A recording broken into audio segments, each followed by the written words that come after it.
예레미야 3장 19절에서 26절까지 말씀입니다.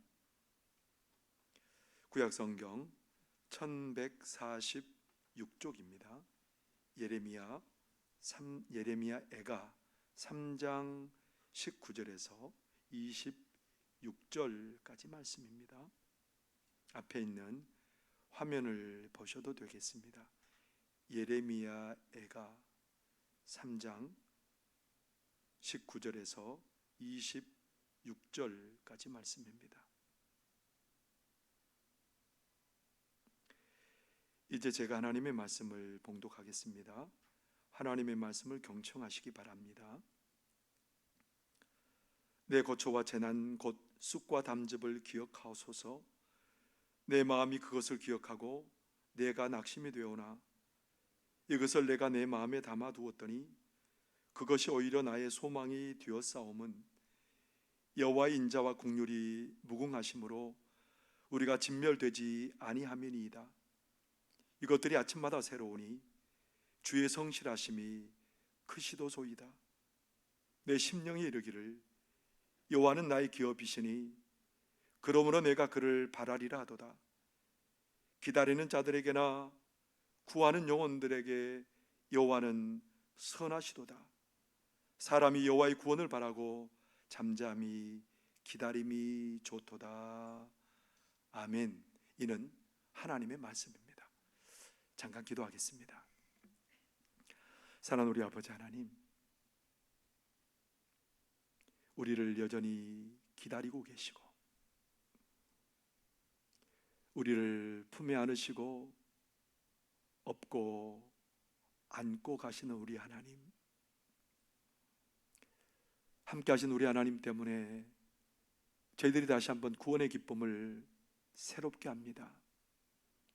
함께 하신 하나님 때문에 어리석음과 무능에서 부어서나서 지혜로움과 능력의 자리로 옮기게 되었습니다. 이 시간, 이 귀한 예배 시간을 통해서 우리에게 회복의 은혜가 있게 하여 주시옵시고 예수 그리스도로 옷 입게 하여 주셔서 춤추고 기뻐하는 은혜가 우리 가운데 있게 하여 주옵소서.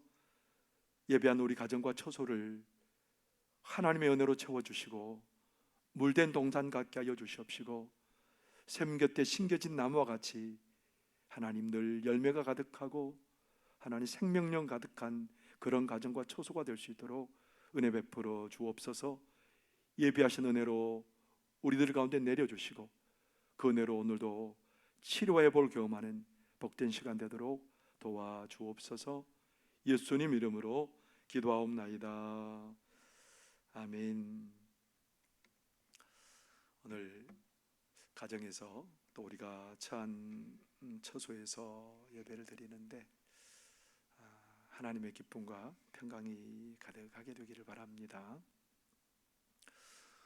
파란 바지의 의인으로 불렸던 그 김동수 씨를 혹시 여러분 기억하십니까? 7년 전 4월 16일에 세월호가 점점 침몰해 가고 있을 때 이 김동수 씨가 소방호수를 몸에 감고 20명 정도의 사람을 살려냅니다. 김동수 씨가 그 이후로 어떤 삶을 살아가고 있을까요? 많이 궁금하잖아요. 그런데 이분이 그 세월호의 기억을 잊지 못하고 지금도 그 고통의 기억 가운데 머무르고 있답니다. 그래서 때로는 수면제를 너무 많이 먹어서 응급실에 실려가기도 하고요. 스스로 목숨을 끊으려고도 자주 시도하는 그런 정말 아픈 삶을 갖고 살아가고 있답니다. 김동수 씨 아내의 말을 빌리면 남편이 2014년 4월 16일 그 세월호에서 한 발자국도 헤어나오지 못한 채 갇혀 있다고 합니다. 그러면서 남편이 평범한 그런 모습으로 돌아왔으면 좋겠습니다. 아니요, 그것의 반만이라도 돌아오면 더 소망이 없겠습니다. 그런 얘기를 했습니다. 김덕순 씨만 이런 아픔을 겪고 있는 게 아니고요. 그 당시 세월호에서 나와서 생존한 사람들도 그런 아픔을 겪는 사람들이 많다고 합니다. 구조되어서 살아난 사람들도 이렇게 아파하고 있는데 세월호와 함께 그 가족을 보낸 그런 사람들의 심정은 어떨까요? 그 사람들이 지나온 7년은 어떻게 보면 고통의 세월이었고 아픔의 세월이었을 겁니다. 이런 고통은 우리가 생각하기엔 특별한 사람들만 당하는 거라고, 특정한 사람들에게만 있는 거라고 그렇게 생각하고 싶지만 그러지 않잖아요. 이런 고통들이 평범한 일상을 사는 우리들에게도 있고 여러 가지 어려움이 우리에게도 또 닥쳐올 가능성들이 많은 거죠. 언제부턴가 상담학이 굉장히 큰 인기를 끌게 되었습니다. 2000년을 들어오면서 그 전부터 상담학이 굉장히 많은 사람들이 관심을 끌었는데요. 신학교에도 대학원에 가면 많은 과들이 있습니다. 구약학, 신학학, 조직신학, 예배학, 그런 여러 가지 분야들이 많습니다. 예전에는 상담학에 지원하는 학생들이 그렇게 많지 않았어요. 그런데 2000년도에 들어서면서부터 대학원에 상담학에 진학하려고 하는 사람들이 가장 많이 지원할 정도로 상담학의 사람들의 관심을 끌었습니다. 왜 이렇게 상담학에 많은 사람들이 지원을 하고 관심을 갖고 있는 걸까요? 세상을 살면서 많은 사람들이 상처를 극복하지 못하고 어려운 가운데 있기 때문에 그런 사람들의 어려움을 해결하고 그들을 도와주기 위해서 그런 상담학에 관심을 갖는 사람들이 점점 많아지고 있다는 겁니다. 상담이라는 말이 점점 보편화되었죠.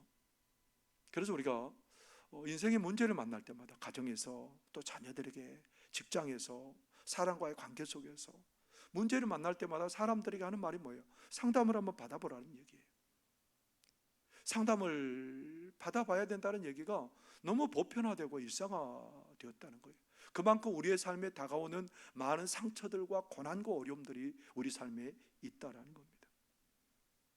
상담이라는 말과 함께 힐링이라는 말도 참 많이 사용되고 있죠. 힐링이라는 말이 무슨 말이에요? 치료라는 말입니다. 왜 치료라는 말이 이렇게 많이 쓰이고 있을까요? 그만큼 상처받고 어려움 받는 사람들이 많기 때문에 그 사람들이 치료받아야 된다라는 겁니다. 우리가 이런 고난과 고통 속에, 어려움 속에 우리는 주로 어떤 반응을 보입니까? 우리는 이런 고난이 오면 얼른 이 고난에서 벗어나야 되겠다. 그게 우리의 기본적인 반응인 것 같습니다. 절대로 고난은 우리의 삶에 머물러 둬서는 안 되는 그런 거라고 우리는 생각을 합니다. 가능하면 고난이 우리에게 없었으면 좋겠고, 일평생 고난을 만나지 않고 사는 인생이 가장 복 있는 인생이라고 그렇게 여기며 살아갑니다. 그런데 여러분, 정말로 우리 인생을 살아가면서 고난당하지 않는 삶이 가장 복 있는 삶일까요? 고난이 오면 얼른 떨쳐내고 고난이 없었던 것처럼 살아가는 게 가장 복된 인생일까요? 오늘 예배하는 우리 성도님들은 어떻게 생각합니까? 오늘 예레미야는 남유다 요시야 왕 때 하나님의 부르심을 받았습니다. 요시야 왕은 하나님을 잘 섬기는 왕이었고 백성들을 믿음으로 세우기 위해서 참 애썼던 왕입니다. 그런 요시야가 애굽 왕이 바벨론과 전쟁을 위해서 유다 땅을 지나간다고 그러니까 그것을 애굽 왕을 막다가 전사하게 됩니다. 그러면서부터 왕들이 계속해서 바뀌고 이스라엘 남쪽 유다는 멸망의 길로 치닫게 됩니다. 바벨론 왕 느부갓네살이 3번이나 남쪽 유다를 쳐들어오게 되죠. 그런 과정에서 성벽이 무너지고 그리고 도시들이 불살라지고 그런 사람들이 포로로 잡혀가고 죽임을 당하고, 근데 이렇게 된 이유가 있어요. 왜 이렇게 됐냐면 유다 백성들이 하나님을 떠나서 하나님의 말씀을 어기고 우상을 숭배하고 폭력과 그리고 탐욕으로 가득하게 그들의 삶을 채웠기 때문에 하나님께서 바빌론을 통해서 징계하시는 겁니다. 그런 상황에서 예레미야는 뭐라고 말하냐면 유다 백성들에게 바벨론에게 오히려 항복하라는 겁니다. 이것은 하나님께서 내리시는 징벌이기 때문에 바벨론 사람들에게 항복하면서 할 것이라고 말합니다. 어려움 상황에서 이렇게 외치는 예레미야를 사람들은 매국노라고, 그렇게 죽여 없애야 된다라고 그렇게 예레미야를 괴롭혔습니다. 예레미야가 죽을 고비도 넘기고요, 그 고통 때문에 이제는 하나님의 말씀 다시는 안전하겠습니다 그렇게 결단도 해보지만 여전히 하나님의 광고나심으로 하나님의 말씀을 전하는 사역을 계속해서 감당했던 사람이 예레미야입니다. 결국 예레미야 예언대로 남쪽 유다가 완전히 망해버렸습니다. 하나님의 임재를 상징하는 성전이 완전히 무너져 버리고요, 성벽이 다 무너져 버리고요, 사람들이 죽임을 당하고 가옥들이 황폐화되고 사람들이 포로로 끌려가고 이제는 더 이상 소망이 없습니다. 그래서 예레미야는 눈물을 흘리면서 고통스러워하면서 지금 그렇게 괴로워하고 있습니다. 더 이상 소망이 없어진 그 땅에 앉아서 예레미야는 눈물을 흘리면서 슬픔의 노래를 지어 부르고 있습니다. 그 나라를 바라보면 바라볼수록, 자신의 처지를 생각하면 생각할수록 눈물이 앞을 가리고 고통이 더 심하게 몰려오고 있습니다. 그래서 3장 3절에서 6절에 예레미야는 그렇게 고백하고 있습니다. 종일토록 손을 들어 자주자주 나를 치시는도다.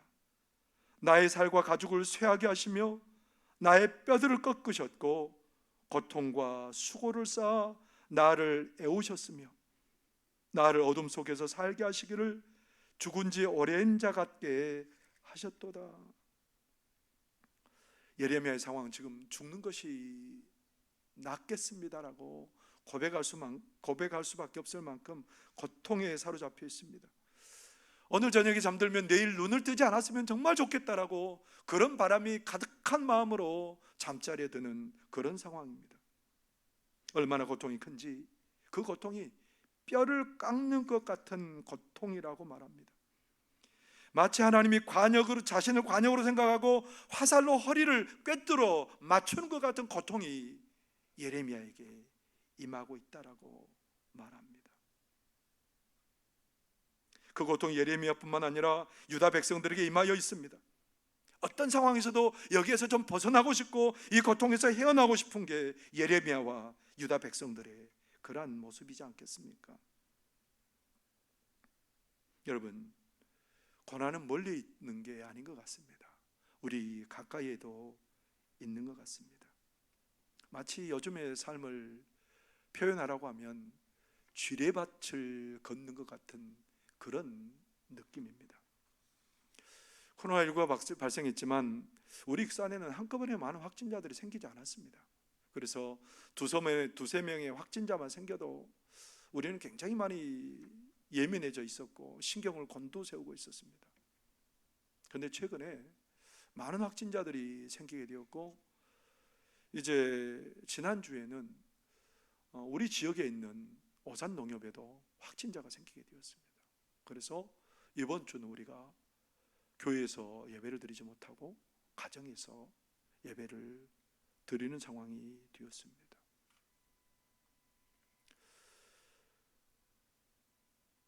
그런 고통이 우리 가운데 밀려오게 되었는데 우리가 이것을 피해가는 게 가장 정답일까요?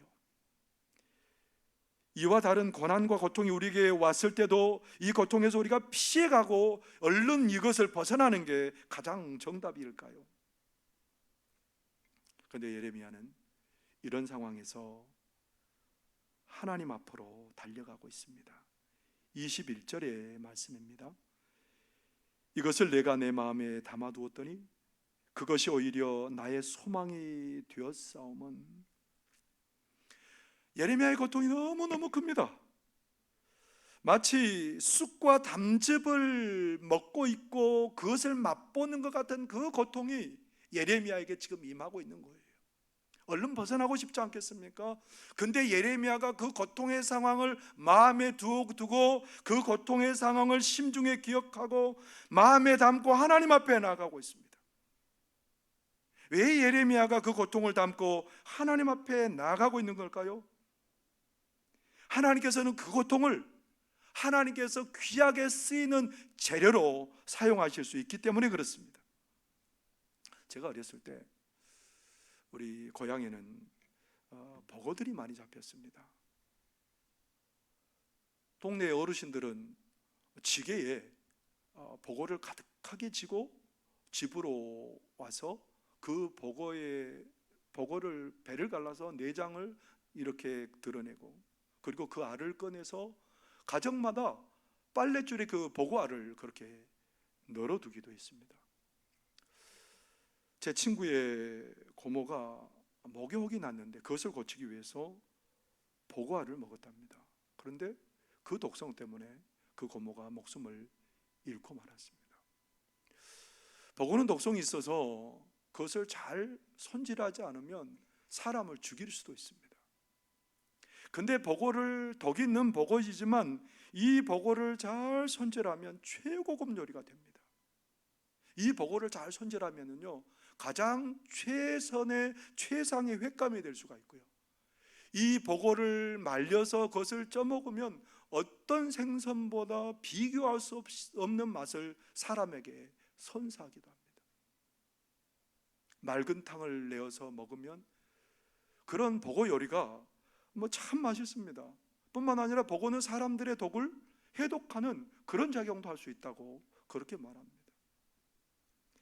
독 있는 재료지만 그것이 잘 손질되었을 때의 최고급 재료가 될 수 있었던 거죠. 고통, 우리의 삶을 무너뜨리는 재료와 같지만 그 고통을 잘 처리하면 그 고통은 우리 성도들에게 오히려 가장 최상의 재료가 될 수 있다는 겁니다. 어떻게 할 때 가장 최상의 재료가 될 수 있을까요?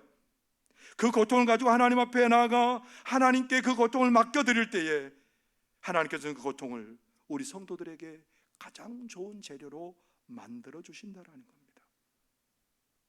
예레미야는 하나님 앞에 고통을 가지고 어떻게 나아가고 있을까요? 48절에서 50절, 3장 48절에서 50절 보면 예레미야는 이렇게 나아가고 있습니다. 딸 내 백성의 파멸로 말미암아 내 눈에서 눈물이 시내처럼 흐르도다. 내 눈에 흐르는 눈물이 그치지 아니하고 쉬지 아니하며 여호와께서 하늘에서 살피시고 돌아보실 때까지니라. 예레미야는 애통의 눈물을 흘리고 있습니다. 눈물이 시내처럼 흐르고 있다고 합니다. 주체할 수 없는 눈물을 하나님 앞에 흘리고 하나님의 도움을 구하고 있습니다. 눈물 흘리며 하나님 앞에 애통하며 나가는 것을 언제까지 하고 있다고 말합니까? 하나님 앞에 눈물을 흘리며 애통하며 호소하기를 하나님께서 하늘에서 살피시고 돌아보실 때까지 예레미야는 하나님 앞에 고통을 가지고 나아가고 있다라는 겁니다. 여러분, 고통은 우리가 피할 때가 아니에요. 고통의 때는 바로 우리가 하나님 앞에 돌아가야 할 때이고, 고통의 때 우리는 하나님 앞에 나아가야 할 때라는 겁니다.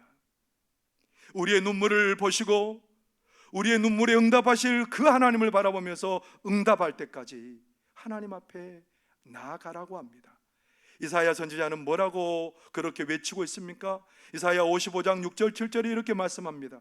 너희는 여호와를 만날 만한 때 찾으라. 가까이 계실 때 그를 부르라. 악인은 그의 길을, 불의한 자는 그의 생각을 버리고 여호와께로 돌아오라. 그리하면 그가 긍휼히 여기시리라.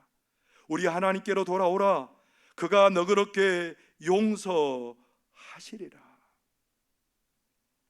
우리 하나님은 복된 것을 우리를 위해 예비해 놓으시고 우리를 초청하시고 부르신다는 겁니다. 하나님을 만날 만한 때가 언제일까요, 여러분? 하나님이 언제 우리를 만날까요? 하나님이 가까이 계실 때가 언제일까요? 그때는 우리가 고통 가운데 있을 때입니다. 우리가 범죄하고 하나님의 징계 가운데 있을 때입니다. 우리가 인생의 최고의 위기를 경험할 때가 바로 하나님을 찾을 때입니다. 우리 하나님 우리에게 멀리 계시는 분이 아닙니다. 심지어 우리가 범죄한 자리에 있을 때라도 우리가 회개하고 하나님께 돌아와 죄 용서받고 회복되기를 간절히 기다리시는 분이 우리 하나님이십니다. 예레미야는 그러하기에 고통 중에서도 하나님께 나아갑니다. 당한 고통이 극심함에도 불구하고 고통 중에 하나님을 바라보며 나아갔을 때 그는 어떻게 노래할 수 있습니까? 22절 23절의 말씀입니다. 여호와 인자와 긍휼이 무궁하심으로 우리가 진멸되지 아니함이니이다. 이것들이 아침마다 새로우니 주의 성실하심이 크시도소이다. 유진 피터슨 목사님은 메시지 성경에서 이 말씀을 이렇게 번역하고 있습니다. 하나님의 신실한 사랑은 다함이 없고 그분의 자애로운 사랑은 마르는 법이 없다. 그 사랑은 아침마다 다시 새롭게 창조된다. 여러분, 우리 하나님께서는 인자하신 하나님이랍니다. 그 인자가 끝이 없답니다. 그 인자가 다함이 없답니다. 그 인자가 무궁하답니다. 그 인자가 뭘까요? 우리는 불의해요. 우리는 약속하지만, 하나님과 약속을 하지만 불의해서 늘 그 약속을 어겨버리지만 우리 하나님은 의로우신 분입니다. 우리 하나님 약속하신 것을 다 지키시는 분입니다. 우리 하나님께서는 우리에게 복 주시기를 기뻐하십니다. 악인이라도 죄의 길에서 돌이켜 하나님께서는 복을 누리기를 원하는 게 우리 하나님의 마음입니다. 하나님께서는 우리를 치료하신 하나님이시고 만물을 새롭게 하신 하나님이고 우리를 아름답게 빚으신 하나님이고, 우리 하나님께서는 그 사랑의 약속을 우리에게 해주시고 우리를 사랑하시는 그 하나님이 그 약속을 지키신답니다. 그 하나님의 사랑의 약속이 있기에 우리가 그 언약을 붙들고 하나님께 고통 중에 나아갈 이유가 있지 않겠습니까? 고통 중에 우리가 또 하나님께 나아가야 할 이유는 하나님은 긍휼이 무궁하신 하나님이라는 겁니다. 우리 하나님의 긍휼이 무궁하시다라는 거예요. 여러분, 이 긍휼이 뭘까요? 하나님께서 자식을 돌보듯이 사랑하는 그 사랑, 그게 긍휼이라는 거예요. 자식이 어려움에 처하면 그 부모가 어떤 생각을 갖고 있을까요? 자식이 어려움에 처하면 그 부모는 자신이 그 고통 끌어안고 싶어 하세요. 자녀의 고통을 내 고통보다 더 아프게 느끼는 게 부모의 고통입니다. 또한 자식이 아무리 큰 잘못을 해도 자식이 용서하며 그렇게 나왔을 때 그 자식의 잘못을 언제든지 그렇게 용서해주고 더 큰 복을 베푸는 게 부모의 사랑 아닙니까? 하나님의 사랑이 바로 이런 사랑이라는 거예요. 택한 백성의 고통을 내 고통보다 더 아파하시는 그 하나님의 사랑, 아무리 큰 죄를 지었을지라도 하나님 앞에 나오면 그 죄를 용서하시고 더 놀라운 은혜를 베푸신 하나님의 사랑이 무궁하답니다. 다함이 없답니다. 오늘 예레미야는 고통을 가지고 나갔을 때 하나님이 그런 하나님인 것을 다시 고백하게 돼요. 아침마다 하나님의 그 자비와 인자와 긍휼이 새롭게 느껴진답니다.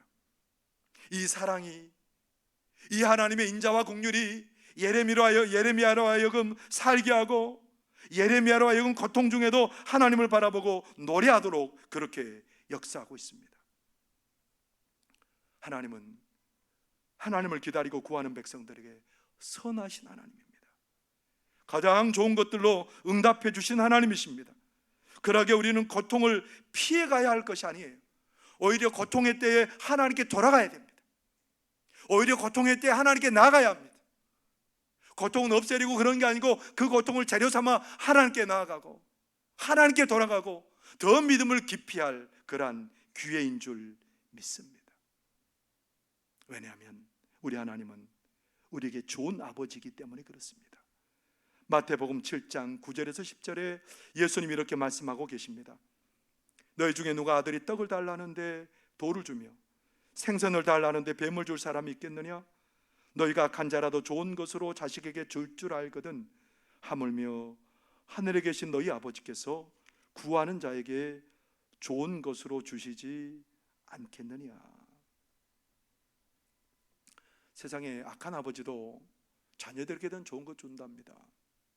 근데 완전하신 우리 하나님께서 우리에게 어떻게 하시겠습니까? 완전하신 하나님께서 우리에게 가장 최선의 최상의 것으로 우리에게 주실 줄 믿으시기를 바랍니다. 신학교 교수이신 조성원 목사님께서 로스앤젤레스에 다녀가기 위해서 비행기를 탔답니다. 그 비행기 옆자리에 미국 대학에서 생물학을 공부하고 앞으로 이제 의료 선교를 원하는 그런 자매가 함께 타게 되었답니다. 그 자매가 미국에서 공부하다가 갑자기 아버지가 그렇게 뇌졸중으로 쓰러졌다는 소식을 듣고 한국에 입국하게 되었답니다. 그 아버지는 굉장히 잘 나가던 그런 사업을 하셨던 분인데 사업에 실패하고 택시를 운전하는 중에 갑자기 그렇게 뇌졸중이 와서 운전하다가 쓰러지셨다는 거예요. 그래서 병원에 입원을 했고 자매가 이제 미국에 와서 아버지를 간호하기 시작하는데 3주 내내 아버지에게 들려줬던 얘기가 있답니다. 하나님이 아빠를 반드시 살려주실 거예요. 그러면서 그 자매가 한 찬양을 계속해서 아버지에게 들려줍니다. 그게 뭐냐면 주가 일하시네라는 제목의 찬양입니다. 여러분 그 가사를 한번 보시겠습니까? 날이 저물어 갈 때, 빈들에서 걸을 때, 그때가 하나님의 때, 내 힘으로 안 될 때, 빈손으로 걸을 때 내가 고백해 여호와 이래. 주가 일하시네, 주가 일하시네. 주께 아끼지 않는 자에게 주가 일하시네, 주가 일하시네. 신뢰하며 걷는 자에게.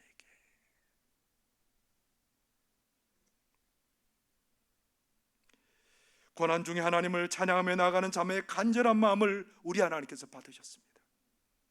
그 자매의 바람대로 하나님께서는 자매의 아버지를 살려주셨습니다.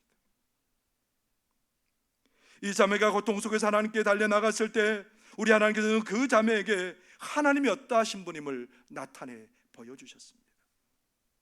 그래서 사도 바울은 로마서 8장 28절에 이렇게 외치고 있습니다. 우리가 알거니와 하나님을 사랑하는 자 곧 그의 뜻대로 부르심을 입은 자들에게는 모든 것이 합력하여 선을 이루느니라. 고난의 때는 우리를 무너뜨리는 때가 아니에요. 고난의 때는 우리가 하나님 그 고난을 가지고 하나님께 나갔을 때 믿음으로 든든히 서게 되는 역사를 맛보는 때인 줄 여러분들 믿으시기를 바랍니다. 고난은 우리로 하여금 하나님의 그 무궁한 인자와 긍휼을 경험하는 기회가 될 것입니다. 장로신학대학에서 상담학을 가르쳤던 오균 교수님이 이렇게 쓰고 있습니다. 모자라거나 안 되는 것이 있다면 그것은 우리에게 유익하다. 영적 차원에서 그렇다. 하나님이 만드신 세상의 이치를 보라. 열쇠만 있는 것이 아니라 자물쇠도 있어야 한다. 자동차는 가속기뿐 아니라 브레이크도 있어야 제대로 굴러간다. 그렇다면 인생에는 축복만 아니라 고난도 함께 있어야 한다. 성경이 인생을 광야에 비유한 이유는 이 땅의 삶이 부족함이 있는 곳, 안 되는 것이 존재하는 곳이기 때문이다. 그래서 인간의 진정한 축복은 고난 가운데서 경험하는 은혜이다. 여러분, 고난은 우리가 회피하는 게 정답이 아니라는 겁니다.